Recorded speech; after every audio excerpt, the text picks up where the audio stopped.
Gas हम पहले जान लेते टाइप्स ऑफ आईवी फ्लूइड्स, यानी आईवी फ्लूइड्स के कितने प्रकार होते हैं। Form of IV fluid is intravenous fluid which is directly inject in veins, यानी कि आईवी फ्लूइड को इंट्रावीनस फ्लूइड भी कहा जाता है। इन्हें सीधे वेन्स के अंदर लगाया जाता है, यानी नसों के अंदर लगाया जाता है डायरेक्ट। कितने प्रकार की होती है, जैसे कि ANS normal saline, DNS dextro normal saline, RL ringers selected solution, D5, D10, D25 solution, mannitol solution, levofloxacin solution, metrogyl solution, linezolid solution, PCM solution. यह इतने प्रकार की आईवी फ्लूइड्स होती हैं। और देख लेते हैं किन किन समस्या में इस्तेमाल की जाती हैं, तो कितनी मात्रा में दी जाती है। इस आईवी फ्लूइड्स में से पहली हमारी आईवी फ्लूइड है एएनएस, जो कि नॉर्मल सलाइन होती है। इसके ड्रग कॉम्पोजिशन की बात करें, यानी क्या पाया जाता है इसमें ड्रिप में, 0.9% NaCl पाया जाता है। 100 ml की बोतल आती है और 500 ml की बोतल आती है, जिन्हें आपको जूम करके दिखा देता हूँ। एएनएस के नाम से आती है। सोडियम क्लोराइड पाया जाता है इसमें 0.9%। और गैस इसके यूजेस देख लेते हैं, इनकी समस्या में इस्तेमाल करते हैं। यूज ऑफ एएनएस, यानी नॉर्मल सलाइन का इस्तेमाल इनकी समस्या में करते हैं। डिहाइड्रेशन, यानी पानी कमी होने पर, यानी किसी व्यक्ति के पानी की कमी हो जाए तब किया जाता है इसका। वॉन्ड वॉशिंग, यानी घाव धोने के लिए। डाइल्यूशन ऑफ इंजेक्शन, यानी इंजेक्शन को मिलाने के लिए, जो इंजेक्शन पाउडर फॉर्म में होते हैं उनको मिलाने के लिए, यानी डाइल्यूट करने के लिए इस्तेमाल किया जाता है इस इंजेक्शन का। मेंटेन वाटर बैलेंस, यानी पानी की कमी को पूरा करने के लिए, बैलेंस करने के लिए इस्तेमाल किया जाता है एएनएस का। डोज कितनी देनी है, इसकी डोज पेशेंट की स्थिति और कंडीशन पर डिपेंड करता है। फिर भी हम दे सकते हैं इसकी डोज 2000 से 3000 ml तक 24 घंटा में दे सकते हैं।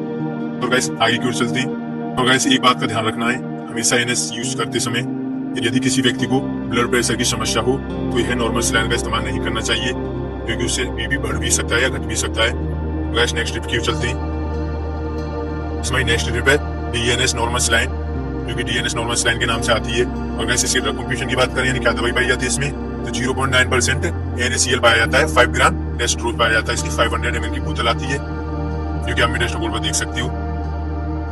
डीएनएस के नाम से आती है। और गाइस इसके यूज देख लेते हैं। यूज ऑफ डीएनएस, यानी डेस्ट्रो नॉर्मल सलाइन का इस्तेमाल किन किन समस्याओं में करते हैं। डिहाइड्रेशन, यानी पानी की कमी होने पर। हाइपरटेंशन, यानी ब्लड प्रेशर कम होने पर।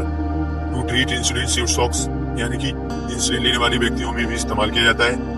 इन्हें एक्सीडेंटल कंडीशन, यानी एक्सीडेंट हो जाने पर भी इसका इस्तेमाल किया जाता है। और वैसे इसकी डोज कितनी देनी चाहिए, तो quantity of डेस्ट्रो normal saline is dependent of patient condition and disease, यानी कि डेस्ट्रो नॉर्मल सलाइन की मात्रा मरीज की अवस्था एवं उसकी बीमारी पर निर्भर करता है। फिर भी हम नॉर्मल डोज दे सकते हैं 2500 से 1000 ml तक दे सकते हैं 24 घंटे में। और वैसे आगे क्यों चलते हैं। और वैसे एक बात का ध्यान रखना है, डीएनएस यूज करते समय शुगर वाले मरीज को डेस्ट्रो नॉर्मल सलाइन नहीं देनी चाहिए, क्योंकि उससे शुगर बढ़ जाएगा, क्योंकि उसमें 5 ग्राम डेस्ट्रोज पाया जाता है। और गैस नेक्स्ट ट्रिप की चलती है। गैस हमारी नेक्स्ट ट्रिप है, जो कि बहुत ही ज्यादा इस्तेमाल की जाती है हॉस्पिटलों में, जिसका नाम है आरएल। आरएल के नाम से आती है। रिंगर सिलेक्टेड सॉल्यूशन होता है इसमें। और ऐसे सीधा कॉम्पोजिशन की बात करें, यानी क्या पाया जाता है इस ट्रिप में, रिंगर सिलेक्टेड सॉल्यूशन 0.9% में पाया जाता है इसमें। It is a mixture of electrolytes in which present sodium chloride, potassium chloride, sodium citrate. इतने प्रकार के कंटेंट पाए जाते हैं इसमें। और ऐसे इसके यूज देख लेते हैं, किन किन समस्या में इस्तेमाल करते हैं। आरएल के नाम से आती है, जो कि आप देख सकते हैं। और ऐसे इसके यूज की बात करें, यानी रिंगर सिलेक्टेड सॉल्यूशन का किस किस समस्या में इस्तेमाल किया जाता है। डिहाइड्रेशन, यानी पानी की कमी होने पर। इलेक्ट्रोलाइट इनबैलेंस, यानी इलेक्ट्रोलाइट इनबैलेंस हो जाए किसी व्यक्ति के अंदर, तो इसका ड्रिप का यूज किया जाता है आरएल का। ड्यूरिंग द सर्जरी, यानी सर्जरी के बाद या सर्जरी से पहले भी यूज किया जाता है। बर्निंग कंडीशन, यानी कोई व्यक्ति जल जाता है तब भी दिया जाता है आरएल। न्यूट्रिशनल डिफिशिएंसी, यानी कुपोषण हो जाने पर। हाइपरटेंशन, यानी ब्लड प्रेशर कम होने पर आरएल का इस्तेमाल करते हैं। और गाइस इसकी डोज कितनी देनी चाहिए वो भी देख लेते हैं। डोज ऑफ आरएल, यानी रिंगर सिलेक्टेड सॉल्यूशन की डोज कितनी देनी चाहिए। Dose of RL is dependent of patient condition and disease, यानी कि रिंगर इलेक्ट्रिक कितना देना है यह मरीज की अवस्था और बीमारी पर निर्भर करता है। फिर भी 500 से 1000 ml तक 24 घंटे में दे सकते हैं। और एक बात का ध्यान रखना है, आरएल लगाते समय do not use drip sugar patient, यानी शुगर वाले पेशेंट को यह ड्रिप नहीं देनी चाहिए, क्योंकि इसमें आरएल इलेक्ट्रेट सॉल्यूशन होता है। सोडियम कार्बोनेट, सोडियम क्लोराइड पाया जाता है 0.9% में। और गाइस नेक्स्ट ड्रिप की ओर चलते हैं। और गाइस हमारी नेक्स्ट ड्रिप है, जो कि डेस्ट्रोज ड्रिप होती है। D5, D10, D25 इस तरह की ड्रिप होती है। और इसमें क्या पाया जाता है, तो D5 में पाया जाता है 5 ग्राम डेस्ट्रोज इन 100 ml। D25 में 25 ग्राम डेस्ट्रोज पाया जाता है 100 ml की बोतल में। और गाइस इसको किन किन समस्याओं में इस्तेमाल करते हैं वो देख लेते हैं। और गाइस इसकी यूज की बात करें, तो डिहाइड्रेशन यानी पानी की कमी हो जाने पर, वीकनेस यानी कमजोरी होने पर, डाइजनिंग यानी चक्कर आने पर कुछ ऐसी समस्याओं में इस्तेमाल की जाती है। और गाइस इसकी डोज कितनी देनी चाहिए, तो 2000 से 3000 ml तक यानी 24 घंटे में एक बार दे सकते हो इतनी डोज। और गाइस नेक्स्ट ड्रिप की ओर चलते हैं। गाइस हमारी नेक्स्ट ड्रिप है पैरासीटामोल सॉल्यूशन। पैरासीटामोल सॉल्यूशन के नाम से मिल जाएगा, सूमूल के नाम से मिल जाएगा, अदर ब्रांड नेम से मिल सकता है, एल्गन कंपनी द्वारा बनाया जाता है। गाइस बहुत बढ़िया है ये, जिसको पीसीएम भी बोला जाता है। और वैसे इसकी ड्रग कंपोजिशन की बात करें तो इसमें पाया जाता है पैरासीटामोल पाया जाता है 1 ग्राम में यानी 1000 mg में पाया जाता है। और पीसीएम की यूज की बात करें तो फीवर यानी बुखार उतारने के लिए इस्तेमाल किया जाता है इसका। हेडक यानी सर दर्द होने पर, यानी सर दर्द हो रहा हो फीवर के कारण, तो उसको भी यूज कर सकते हैं। पोस्ट ऑपरेशन पेन यानी ऑपरेशन के बाद के दर्द में, यानी ऑपरेशन के बाद का दर्द होता है ना बहुत तेज होता है, तो इसको दे सकते हैं पैरासीटामोल ड्रिप को। और इसमें 2 डाइक्लोफेनेक इंजेक्शन मिलाकर दे सकते हैं, इससे पेशेंट को बहुत ही रिलीफ मिलेगा। बॉडी पेन यानी शरीर में दर्द, टीथ यानी दांत में दर्द, कुछ ऐसी समस्याओं में इस्तेमाल करते हैं। और वैसे इसकी डोज कितनी देनी चाहिए वो देख लेते हैं। डोज ऑफ पीसीएम एडल्ट की बात करें यानी बड़ों में कितनी देनी चाहिए, तो 100 ml की आईवी की ड्रिप पूरी दे सकते हैं, 1000 mg की होती है वो पूरी दे सकते हैं हर 6 से 8 घंटे में, यानी हर 6 से 8 घंटे में दे सकते हैं। और अगर चिल्ड्रन की बात करें यानी बच्चों में, तो 10 से 15 mg, तो 10 से 15 mg पर बॉडी के हिसाब, वेट के हिसाब से डॉक्टर के अनुसार दी जाती है बच्चों में। और बड़ों में 100 ml की बोतल दे सकते हैं। और गैस नेक्स्ट ड्रिप क्यों चलते हैं। गैस हमारी नेक्स्ट ड्रिप है लीवो। गैस लीवो के नाम से आती है ये ड्रिप, जिसमें लीवोफ्लॉक्सासिन ड्रग कंटेंट पाया जाता है। लीवोफ्लॉक्सासिन 0.5% 100 ml की ड्रिप में पाया जाता है। और गैस इसके यूज की बात करें तो बैक्टीरिया इन्फेक्शन यानी बैक्टीरिया का संक्रमण होने पर, रेस्पिरेटरी ट्रैक्ट इन्फेक्शन यानी सांस की नली में संक्रमण होने पर, यूरिनरी ट्रैक्ट इन्फेक्शन यानी यूटीआई यानी मूत्र मार्ग में संक्रमण होने पर, skin and soft tissue infection यानी त्वचा में सॉफ्ट टिश्यू के संक्रमण यानी सॉफ्ट टिश्यू में संक्रमण हो जाए तो इसका इस्तेमाल करते हैं। और वैसे इसकी डोज कितनी देनी चाहिए वो देख लेते हैं।